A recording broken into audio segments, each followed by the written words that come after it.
new members, I usually go around and make people introduce themselves and tell a little ghost story. If you're a new member, that's kind of our hazing ritual.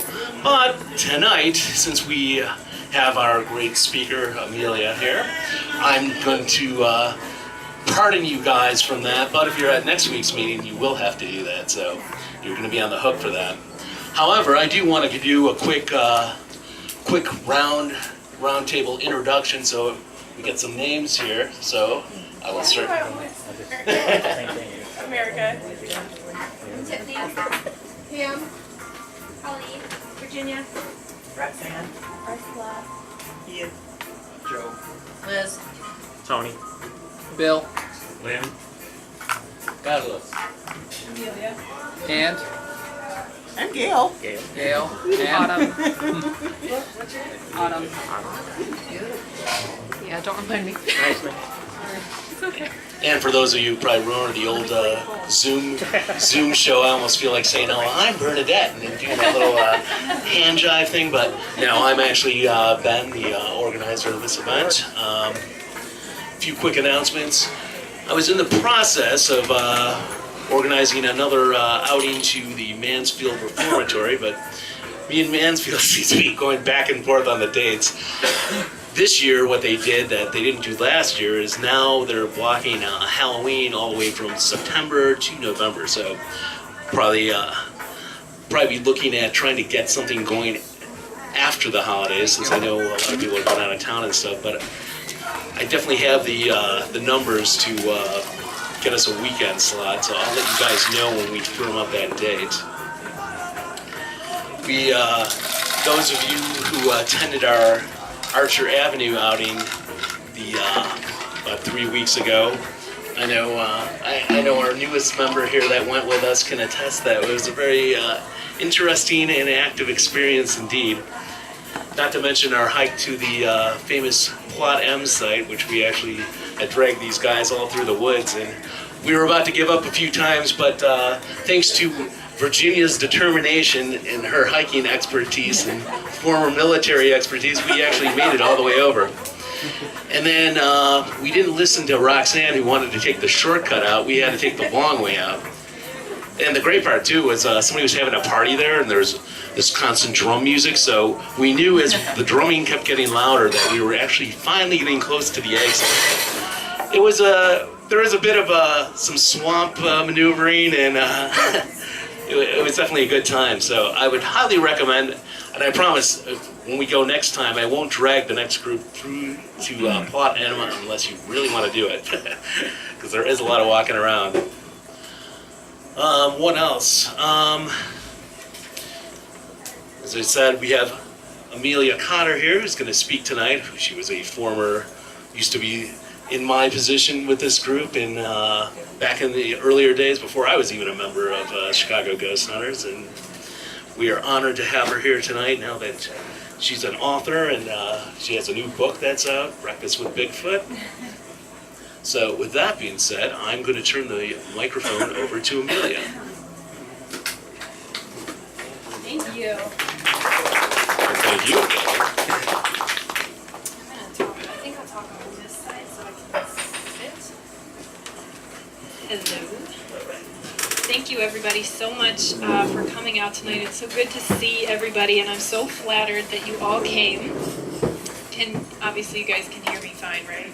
I'm not used to talking to microphones, so I'm going to sit because I'm going to be talking for a long time, so I'm just kidding. So I have notes that I always bring to my presentations, because if I don't use notes, I will talk until 3 o'clock in the morning. I have to rein myself in. But what we're going to do tonight is tell some ghost stories. So you guys are ghost hunters. I'm a ghost hunter too, but there's nothing about, the research and the process that I know anything more about than you guys do. So I figure I'll do what I do best and tell some stories. I am an author and a storyteller. So I'm an alumni of the Chicago Ghost Hunters group. I've lived in Chicago for almost 6 years, and now I am with the Chicago Paranormal Seekers. We're all former members of the Chicago Ghost Hunters group, and we branched off to do our own thing, just on a smaller scale. So I've been working with them, I guess, now since 2010, and writing books. So I write about all sorts of things, different, I write poetry and I do research and stuff, but my books are about ghosts. And now I've written Breakfast with Bigfoot, so that's for ages 3 to 6, but I feel it can be enjoyed by any age. I'm a big fan of children's books myself. But I did grow up in Maryland, which explains why I have the book Maryland Ghosts here, which I'm going to read from tonight. I grew up in Maryland in a suburb called Bel Air in Harford County. Has anybody been to Maryland or is familiar with Baltimore in that area? Cool. So when I was a kid, I grew up being fascinated with ghosts, going to the local library, reading all the ghost books. And I had the privilege when I was 11 years old, my dad worked at a restaurant called Manor Tavern, which was in Baltimore County in horse country. Very, very old buildings and old houses and inns and things like that had barns, old barns and stables, and like peasant quarters that had been converted into homes, restaurants, businesses. And there was one abandoned house on the property where he worked. And it was super cool because we could sit here like we are now and you could see out the window to this abandoned house.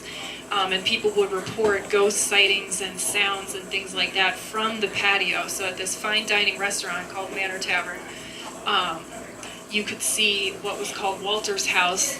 So they referred to every ghost that was haunting the property, they just referred to as Walter because it was such a haunted place. I got to explore this house under my parents' supervision, which was pretty cool, and ended up experiencing the ghost, or a ghost, that I called Walter, and that's what I wrote about in my first book, This House. And that's what that was the first and last time in my life. I have more than 15 years of ghost hunting now that I've ever actually seen a ghost, is when I did encounter his spirit.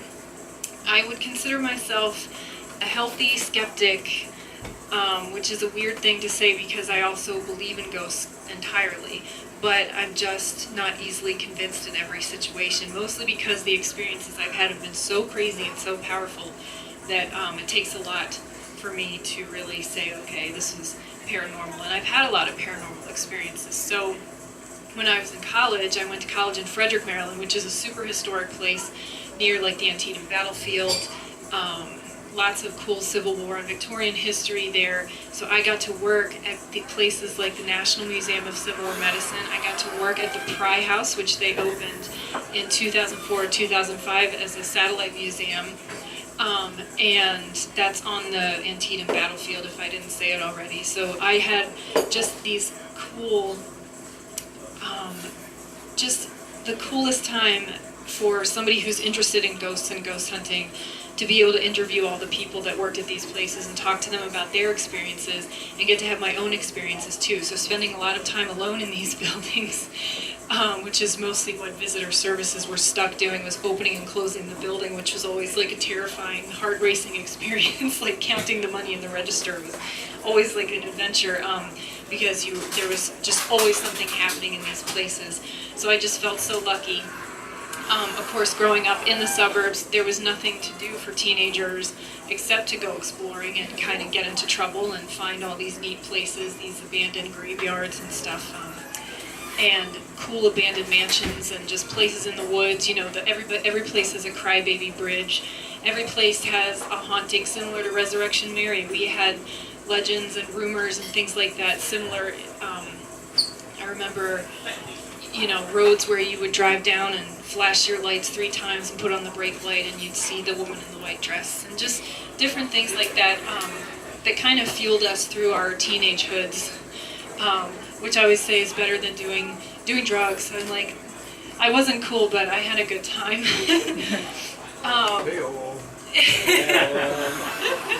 I'm still not cool and I'm still having a good time.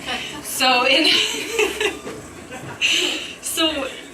I've done most of my actual ghost hunting, like real ghost hunting with ghost hunters groups and fancy equipment and stuff here in Chicago.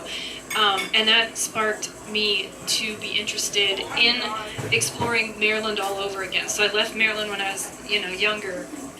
And so I actually wrote Maryland Ghosts entirely in Chicago because I said, there's such a cool community of ghost hunters here, and all these famous researchers such as Ursula Bilski, who's sitting among us tonight, that have done all this cool stuff in the world of ghost hunting, these pioneers. And I was like, man, it fueled my interest in Maryland. I said, I'm gonna write a book about Maryland ghosts. And I told my story, my rambling story in this house, so I wanted to collect my family's stories, ghost stories that they had told me about since I was a kid, my friends' ghost stories from all this exploring that we did when we were teenagers, and then just the stories of anybody who wanted to contribute to some of the famous places there and some of, the not famous places, like strange, back roads and haunted houses and things like that. And I wanted to sort of explore the research and the folklore side of it. So the history and the folklore have always been as interesting to me as the ghost stories themselves, as the ghost research and investigation part. So I see my job, because like I was saying earlier, I don't know anything more about ghost hunting than anybody else, and there's nothing I can research or do that hasn't been done already. It's sort of my job to communicate these stories, because I think it's fascinating the way they fit into our society. It's always fascinated me the way that ghosts fit into people's lives and their fascination with ghost stories. But especially now with the boom of popularity with TV, and it's become this mainstream interest, we've all sort of invited this topic into our lives in one way or another, and I love to explore that.